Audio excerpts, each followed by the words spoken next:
Ito po, yung chairman ng Committee on Public Service sa Senado na si Senator Rapi Tulfo ay tumutok din po dito sa plano gagawin ng pamahalaan in case na lumala ang problema dyan sa gitna silangan. Although ang good news ngayon, nagkaroon ng ceasefire. Pero kung sakaling maulit at kung ano man ang epekto ng away dyan, ay yung malaking epekto sa oil product na pagtaas. At ang epekto nito sa mga driver at mga bilihin dito sa ating bayan. Dahil dito, ayon kay Senator Rapi Tulfo na siyang chairman ng komite, ay kanyang sinisiguro at tinahamon ang DOTR, Department of Transportation, at Department or Land Transportation and Processing Regulatory Board, LTFRB, na yung fuel subsidy ay tiyaking makakarating ng tama sa mga kinaukulan sa mga public utility o mga nangangailangan ng mga driver at operator. Ayon sa senador, maganda at kanyang sinusuportahan itong plano ni Pangulong Marcos Jr. na bigyan ng subsidies, mabigyan ng ayuda ang mga motorista, partikular na nga po ang public utility vehicle, drivers, operator at iba pa, dahil nga po sa nangyayari sa Iran, Israel. At dahil dito, inihayag po ni Senator Tulfo sa DOTR at LTFRB na hindi lang paniniya, kung hindi itong planong ito ay tiyakin din na wasto at makakarating sa mga kinaukulan at makontrol din hanggat maaari ang sitwasyon para ho sa epekto ng problema sa Middle East. Sunod na sinasabi po dito ay yung DOTR Assistant Secretary na si Michelle De Vera ay inatasan din po na sila daw po ay dapat ay makipag-ugnayan din or dapat may malalim na paghahanda ang mga kinaukulan sa gobyerno, hindi lang DOTR, kasama dyan ang Department of Energy, Department of Interior and Local Government, iba pang ahensya ng pamahalaan para sa makatotohanang fuel subsidy program para sa mga magiging biktima.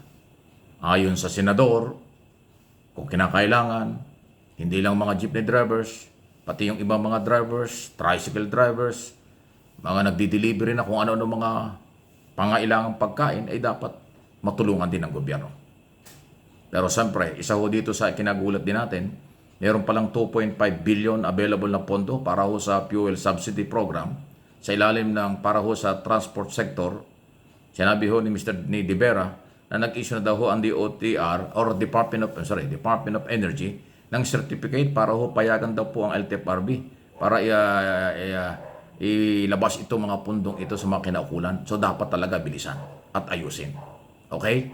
So maganda po ito. Ang ibig sabihin, si Senator Tulfo na chairman ng Committee on Public Services po, alam kung ano ang dapat gawin at ipinapalaala sa gobyerno kung anong mga dapat na paghahanda at saka dapat ginagawa. So maganda ito. Ang Senado kasi, ang senador ay tagagawa ng batas.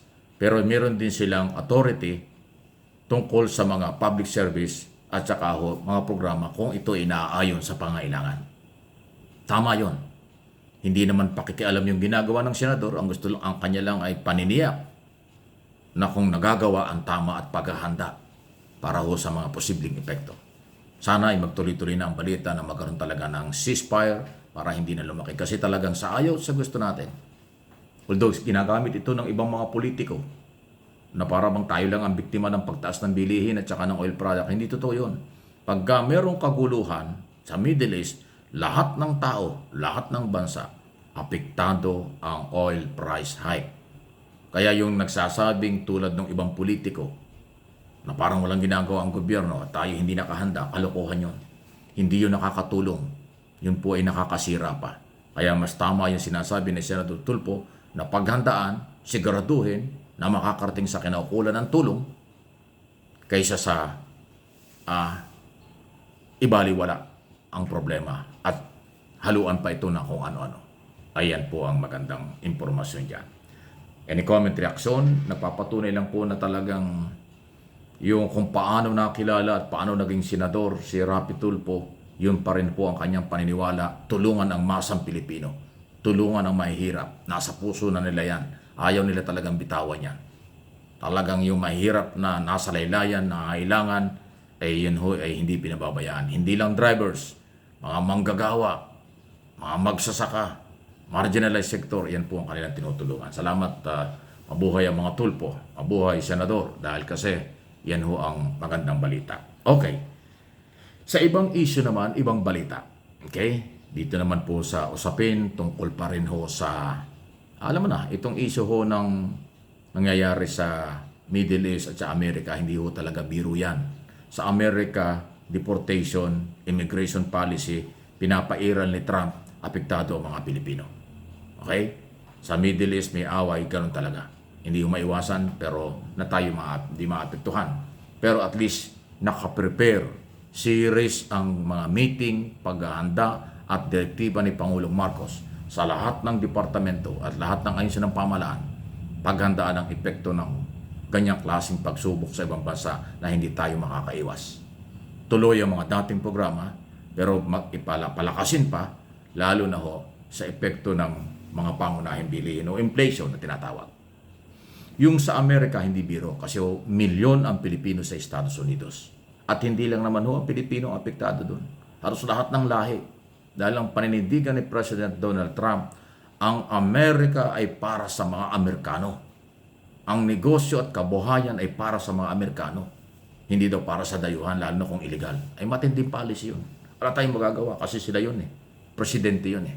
Lalo nga, naibalita ko na yata sa inyo last week, sinuportahan pa ng Supreme Court ng Amerika yung deportation policy ni Donald Trump. Kaya tuloy-tuloy yan. Pero kung ang mga Pilipino naman ay walang problema, hindi kayo ma-deport. Isa lang naman ang record ng mga Pilipino, marami raw nag-TTNT. Tago ng tago, nakakaya yun. Pero okay pa rin yun kumpara dun sa record ng ibang lahi na may issue ng crime at iba pang illegal activities. Tayo, ang Pilipino na identify sa Amerika ni Donald Trump dahil sa record ng TNT. Nagbabakasyon doon, hindi na umuwi. Nagpunta ron, sa kaibigan kamag-anak, ayaw na bumalik sa Pilipinas. Nagdudo na, naghahanap ng trabaho, tago na ng tago dahil walang dokumento. Yun lang ang bad record natin.